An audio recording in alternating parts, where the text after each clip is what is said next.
আসসালামু আলাইকুম সুপ্রিয় শিক্ষার্থী, তোমরা সবাই বিভিন্ন সময় প্রশ্ন করে থাকো কিভাবে ভোকাবুলারি মনে রাখা যায়।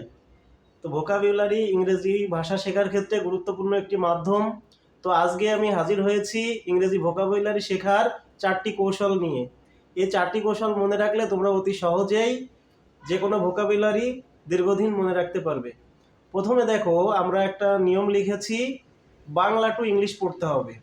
তো আমরা যখন ভোকাবুলারি পড়ে থাকি সাধারণত আগে ইংরেজি শব্দটা পড়ি, তারপরে তার বাংলাটা শিখি। তোমরা যদি বোর্ডের দিকে লক্ষ্য করো দেখতে পাবে আমি একটা শব্দ লিখেছি ইম্পর্ট্যান্ট। এর বাংলা হচ্ছে গুরুত্বপূর্ণ।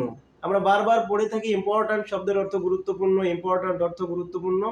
কিন্তু এখানে ফোকাসটা হচ্ছে আমাকে ইংলিশ শব্দটা শিখতে হবে, বাংলা না। এজন্য আমাকে এমনভাবে শিখতে হবে, বাংলাটা আগে পড়তে হবে এবং ইংলিশ শব্দটা পরে পড়তে হবে।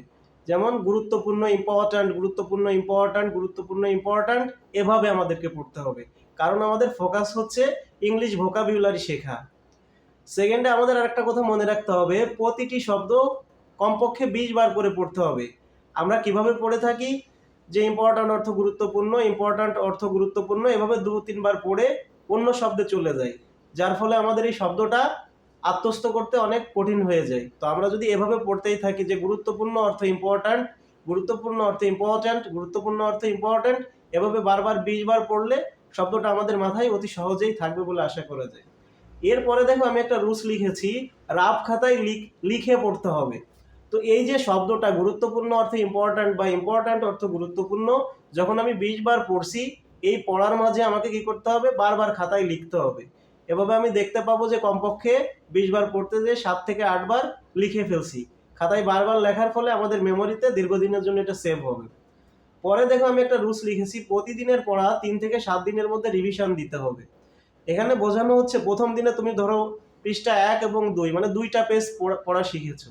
দ্বিতীয় দিন যখন পড়তে বসবে, এই 1 এবং 2 পৃষ্ঠা দিয়ে আবার শুরু করবো, 1 এবং 2 পৃষ্ঠা একবার পড়ে তৃতীয় পৃষ্ঠা টাচ করব। তৃতীয় দিন যখন আমি পড়তে যাব, 1, 2, 3 এই 3টা পৃষ্ঠা প্রথমে 2-1 মিনিট চোখ বুলিয়ে চতুর্থ পেজ পঞ্চম পেজের পড়াটা আমি শুরু করব। তাহলে বিষয়টা দাঁড়াচ্ছে যে ইংলিশ ভোকাবুলারি মনে রাখতে হলে আমাদেরকে 4টি কৌশল মনে রাখতে হবে। যেহেতু আমাদের ফোকাস ল্যাঙ্গুয়েজ হচ্ছে ইংলিশ ভোকাবুলারি শেখা, আগে আমি বাংলা শব্দের ইংলিশটা বারবার শিখবো। সেকেন্ড হচ্ছে প্রতিটা শব্দ কমপক্ষে 20 বার পড়বো এবং পড়ার মাঝে রাফ খাতায় বারবার লিখবো। এবং যখন কয়েক পেজ পড়া হবে, এটা আমরা রিভিশন দিব 3 থেকে 7 দিন রিভিশনের মাধ্যমে। আশা করি সবাই বুঝতে পেরেছো।